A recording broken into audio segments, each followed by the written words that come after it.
どうもベルです。今回は、ドゥームステイのヒーロー詳細解説ということで、本日、ヒーローシステム調整後に、初めて入手可能になったヒーローの、ビクターについてやっていこうかなと思います。彼、単刀直入に言えば強いです。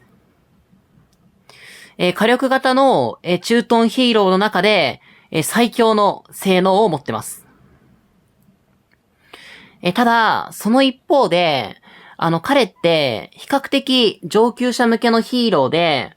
初心者の方が育成するにはお勧めできないヒーローです。ヒーローの性能が、強いからといって、安易に、彼を育てる決断をしてしまうと、野戦などで、厳しい戦いを、することになってしまいますので、入手するかどうかを含めて、今回の動画が参考になれば嬉しいなと思います。では早速やっていこうと思うんですけども、まず大前提として、このビクター、火力型の駐屯に特化したヒーローです。似たようなヒーローで、サンダーが、駐屯特化のヒーローになると思うんですけども、サンダーは、耐久面に特化したヒーローで、ビクターは、火力に特化しています。ただ、その一方で、サンダーって、駐屯するときに、他のヒーローで、もう代替できない、ヒーローになるんですけど、火力の役割って、ぶっちゃけ、ビクターじゃなくても、例えば、ルイとか、あとは、ジェイコブとか。このあたりで、選択肢っていうのは多彩にあるんですよね。そしてこのゲーム、野戦用のヒーローを揃えるのも、まず大変じゃないですか。ただ、このビクターって、野戦だと、もう全然使えないんですよ。で、そうなると、このビクターを優先するよりも、野戦でも使っていくことのできる、ルイや、ジェイコブを、育成していって、攻撃されたら、ルイやジェイコブを、駐屯要員にしていくっていう方が、その分、野戦部隊を強くできるので、私はその方が良いのかなと思ってます。ただ、このビクター、駐屯しているとき、やっぱりめちゃめちゃ強いんですよ。もう敵単体に与えるダメージっていうのが、もうズバ抜けてて。私ちょっと前に、ヒーローシステムの変更前に、先行サーバーで、入手していて、ビクターを、覚醒までやった人に、ラリーを打ったことあるんですけど、こっちの、ラリーを打つ側からすると、もう一番嫌だったんですよね。サンダービクター構成相手だったんですけど、もう本当に嫌でしょうがなくて。ある種、大都市にラリーしてる時って、ラリーをする側っていうのは、火力を、最優先で考えて、駐屯する側って、あくまで守り抜くことを、基本的に考えてるんですね。なので、駐屯側は、サンダーを使って守りを固めるんですけど、正直、サンダーだと、火力がもう全然ないので、ラリーする側っていうのは、そこまでダメージを負わないんですよ。ただ、このビクターがいると、もう話は180度変わっていって、駐屯側の火力が、もう跳ね上がるんですよね。なので、普通、同格の相手が、駐屯しているところに、ラリーをすると、ラリーをする側の損害の方が、全然少ないんですけど、このビクターで駐屯している場合は、ほぼ互角近くになります。駐屯している側の方が、強い場合には、駐屯している側の方が、被害が少ないっていうことも起こり得るので、で、正直、それって他のヒーロー、ルイなどですね。彼らだと、どうしても、自分より弱い相手にラリーを打たれても、自分の方が多く、損害をもらっちゃうことって、まあ、結構あるんですけど、ビクターだったら、相手の方が多く、損害を与えることができるので、そこがもう、この駐屯時の、圧倒的な火力っていうのが、本当に魅力なのかなと思います。そんな、駐屯時に、圧倒的な火力を、持っている、ビクターのスキルを、見ていこうと思うんですけども、まずはレイジスキル。体が武器というスキルで、こちらは、覚醒すると、強化されるスキルなので、覚醒後の値で、お伝えさせていただければと思うんですけども、こちらは、単体で13,750のダメージ係数のダメージを与えるスキルになるんですけど、これ、駐屯時に 20% のダメージがアップします。13,750って、第3世代のヒーローだと、まあ平均的な、水準だと思うんですけど、この 20% アップが、もうめちゃめちゃでかいんですよ。これ、20% アップになると、実質的にダメージ係数が 16,500 になるので、もうめちゃめちゃ火力が高くて、非常に優秀なのかなと思います。では、第2スキル。進化の最先端というスキルで、効果が、部隊の攻撃と HP が 17% 上昇します。17% ずつなので、合計 34% と、まあ、若干物足りなさはあるんですけど、これ、部隊バフなので、陛下に関係なくかかっていくバフなんですよ。大都市に駐屯するときとか、見張り台に駐屯するときとかって、別に複数陛下がバランスよくとか、である必要性ってないと思うんですけど、シェルターの駐屯だと、基本的に、ほぼ一陛下であることってないじゃないですか。ただ、一つの陛下にバフをかけれるスキルはあっても、なかなか、部隊全体に、バフをかけれるスキルってなくて。多分、ルイもそうなんですけど、射撃の攻撃や HP は上げれるんですよ。ただ、部隊全体の攻撃や HP を上げることはできないので。で、駐屯では、すべての陛下にかけることのできるバフが、特に、シェルターの駐屯ですね。そこでは、必要になる機会が、一定数ある以上、非常に優秀なスキルと言って良いのかなと思います。では、第3スキル。監督者特権というスキルで、スキルダメージを 17% 軽減。そして、複数陛下の場合に、部隊攻撃が 20% 上昇します。まず、スキルダメージ軽減。もうこれはめちゃめちゃいいですね。今って、本当に、もうスキルダメージが全てみたいな環境で、メインのダメージソースって、スキルダメージなので、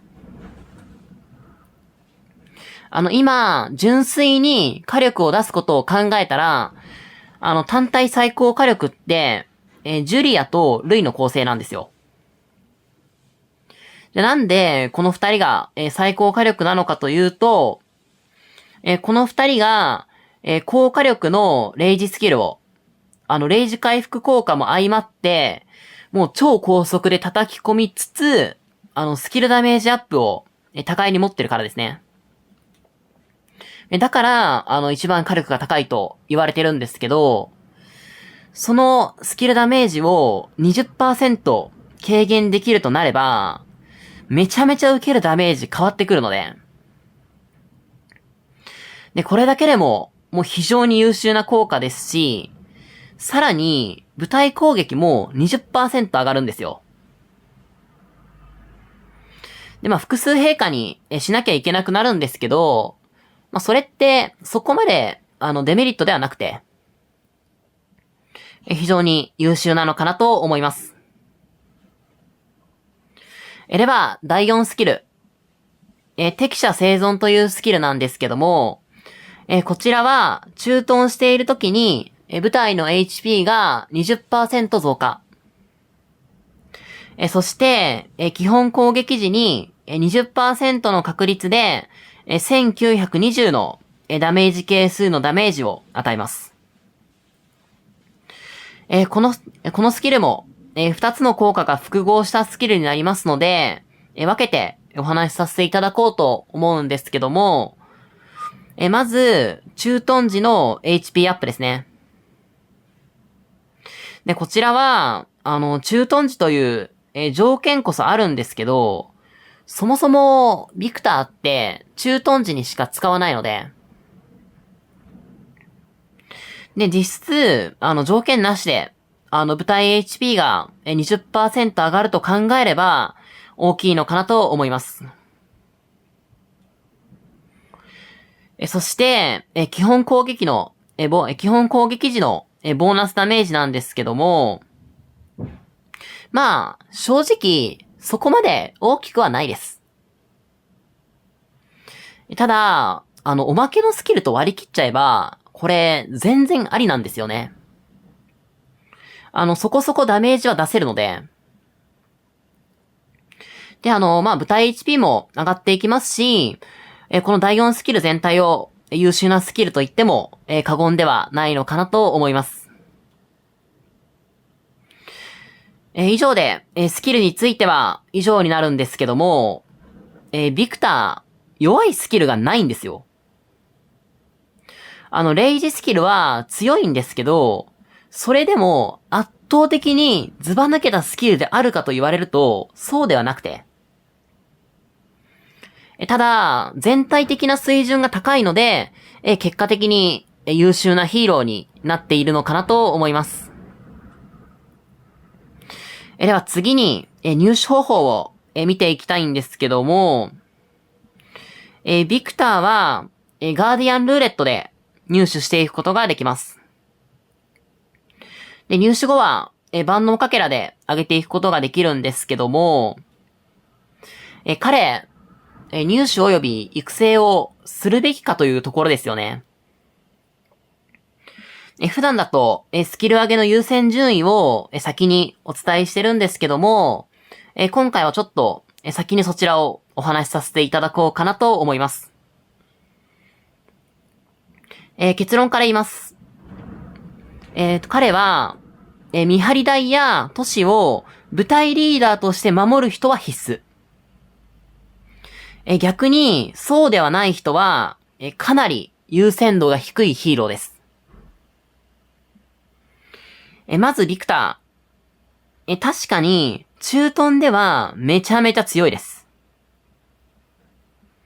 ただ、野戦ではめちゃめちゃ弱いので、使わないです。完全な駐屯専門ヒーローになります。なので、シェルターの駐屯か、見張り台や都市を守るときにしか使えないんですよ。見張り台や都市を部隊リーダーとして守ることがない人でも、シェルターの駐屯で使うこともあるんですけど、ビクターって、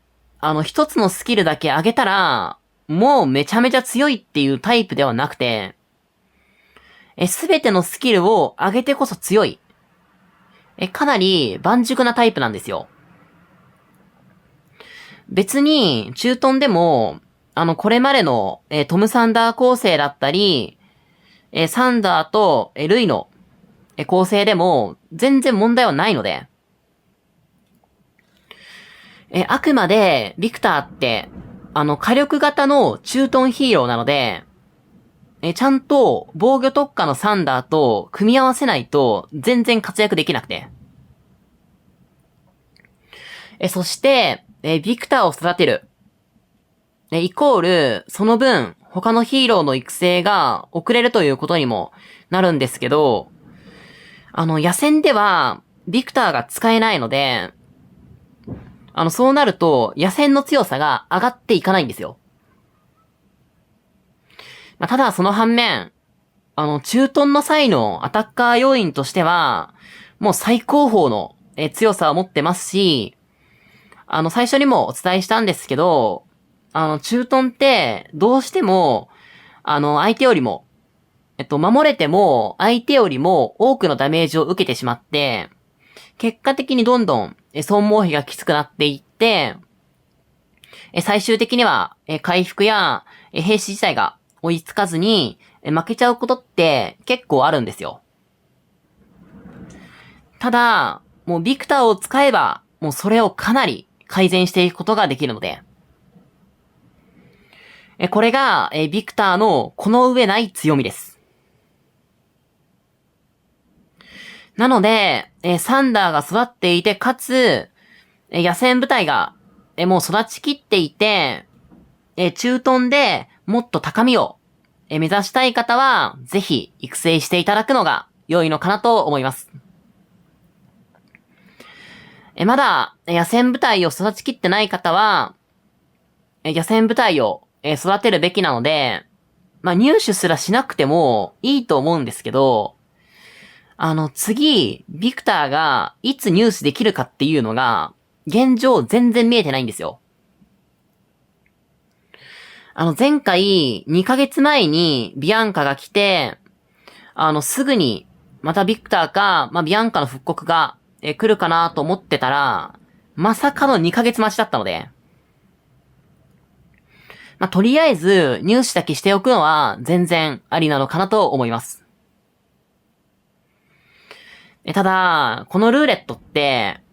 以前のビアンカルーレットの動画でもお話ししたんですけど、あんまり効率は良くないんですよ。普段、トップ司令官の2日目と3日目に来るラッキールーレットの方が、ぶっちゃけ全然美味しいので、どれくらい差があるかについては、概要欄にリンクを貼っておりますので、そちらよりご視聴いただけると嬉しいなと思うんですけど、ある程度差があるのは、もう事実なので、基本的には、万能かけらで育成していただくのが良いのかなと思います。では次に、スキル上げの順番と、最低運用ラインと、覚醒させるべきかについてお話しさせていただこうと思うんですけども、まずは、スキル上げの順番から行きましょう。ただ、運営さんのおすすめが公開されてないので、あくまで私の独断で、決めさせていただければと思うんですけども、スキル上げの順番は、1、3、4、2の順番がおすすめです。ちょっと、最後の2つについては、悩みどころで、ぶっちゃけどっちから上げても、いいんですけど、基本はこの順番になります。詳しく、見ていこうと思うんですけども、まずはもう、ヒーロー育成の鉄則ですね。レイジスキルを最優先で上げていく。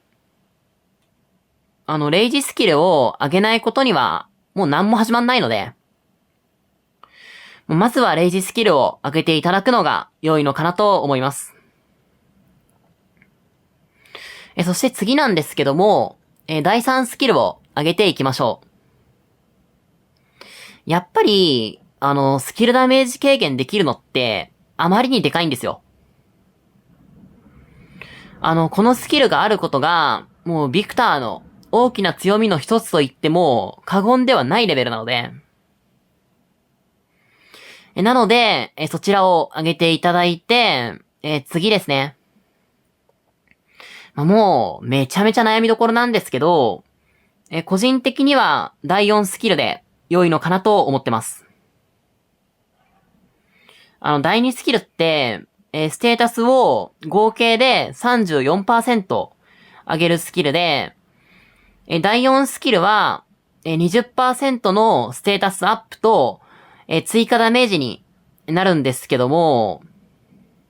じゃあ、この 14% の差と追加ダメージ、どっち取るかと言われたら、追加ダメージになるんですよ。なので、第4スキルを、3番目に上げていただいて、最後に第2スキルを上げていただくのが良いのかなと思います。では次に、最低運用ラインについてなんですけども、ビクターの最低運用ラインは、1スキルと3スキルを上げれば運用可能です。ただ、第1スキルと第3スキルだけをマックスにしたビクターと、覚醒したルイだと、正直、ルイの方が強いのも事実ですし、ビクターを育てる前に、ルイを覚醒させるべきなのも、一つの事実なので。なので、第1スキルと第3スキルを、もう上げれば運用可能だけど、あまりお勧めできないのかなと思います。では次に、覚醒させるべきかという、ところなんですけども、ここについては、先ほどの、育てるべきかという話にも、被ってしまうんですけど、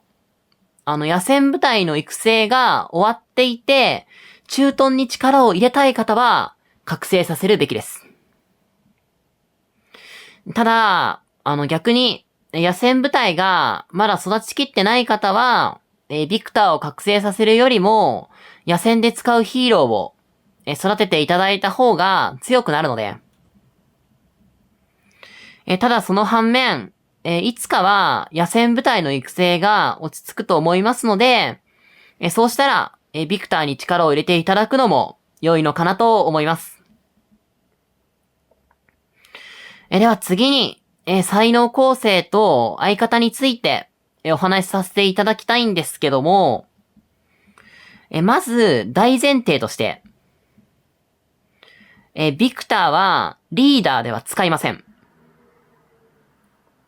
なので、星4にして、レベルも最低限までしか上げなくて OK です。彼をレベル60にする必要は一切ありませんし、才能も一切振る必要はありません。というか、振っちゃうと、無駄にその分戦力が上がっちゃうので、デメリットにすらなり得ます。ビアンカの時にもお伝えしたんですけども、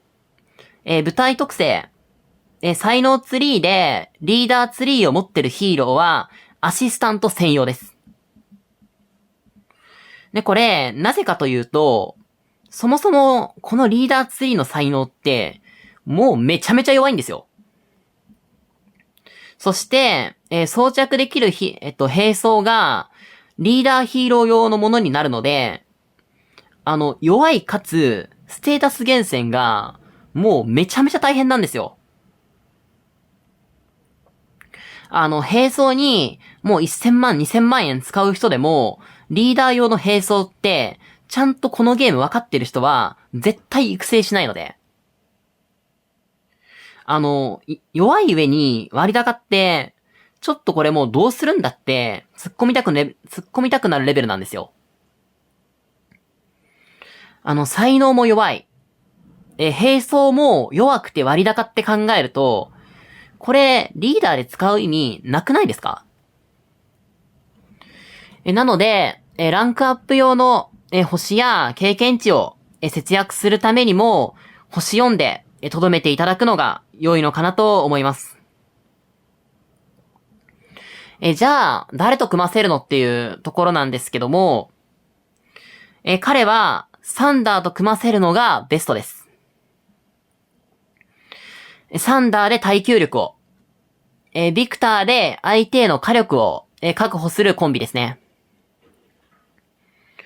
ただ、ちょっと一つ、注意点があって、サンダーと、ビクターで組ませる場合には、普段使っている才能を、少し変える必要があります。こちらが、基本的な、サンダーの駐屯用才能なんですけども、なんか気づくことありませんか？この歩兵防御。これって、歩兵のみの場合しか効果発動しないんですよ。ただ、サンダーって、このすいません、ビクターって、第3スキルを、発動させるためには、複数兵化でなくてはいけないので、先ほどの歩兵防御と第3スキル両方を発動させることはできないんですよ。なので、この歩兵防御は捨てていきましょう。で、その代わり、どうするのかというと、防御才能の熱狂的な怒りで、レイジ獲得を上げていく。こちらが良いのかなと思います。なので、ツリーとしては、このような形になりますね。で、今、歩兵才能、結構振ってるんですけど、結局、サンダーとビクターで駐屯した場合って、一応複数兵化になりますけど、99% は歩兵でいいんですよ。ちょっとだけ、第3スキルを発動させるために、もう1000とか2000、他の兵化を混ぜるくらいのレベルでいいので。なので、しっかり歩兵の、ステータスを上げていくのも大事になるのかなと思います。で、まあ少し話戻るんですけど、サンダーは、もちろん、ビクターと組ませる時もありますし、他のヒーローと、組ませる時もありますので、2セット、ビクター用の才能と、ビクター以外と、組ませる時の才能、こちら2つの、才能セットを、事前に作っていただくのが良いのかなと思います。で、この、ビクターに話戻るんですけど、ビクターは、サンダー以外にも、リベンや、ルイや、エディと、組ませることも、できなくはないんですけど、その状況で、ぴったりはまればいいものの、なかなかそれって難しくて。ビクター自体、あくまで火力特化なので、サンダーと組ませて駐屯しないと、駐屯してても、すぐ落とされちゃうんですよ。ビクターの性能上、最強の盾の、サンダーと、駐屯最強の矛の、ビクターが合わせてこそ、強いというのもありますので、基本はサンダーと、組ませていただくのが良いのかなと思います。はい、以上で、ビクターについての解説は以上になるんですけども、いかがでしたでしょうか？野戦では、使えないんですけども、駐屯でサンダーと組ませて、覚醒させていただくと、もう比類なき強さを、発揮するヒーローですので、今後、駐屯に力を入れていきたい方は、もうぜひ育成していただくのが良いのかなと思います。次回は、ポンペイで、勝つための戦略や、攻略をやっていこうと思ってますので、ぜひそちらもご視聴いただけると嬉しいなと思います。では、最後までご視聴いただきありがとうございました。チャンネル登録していただけるとめちゃめちゃ嬉しいので、ぜひよろしくお願いいたしますというところで、バイバーイ。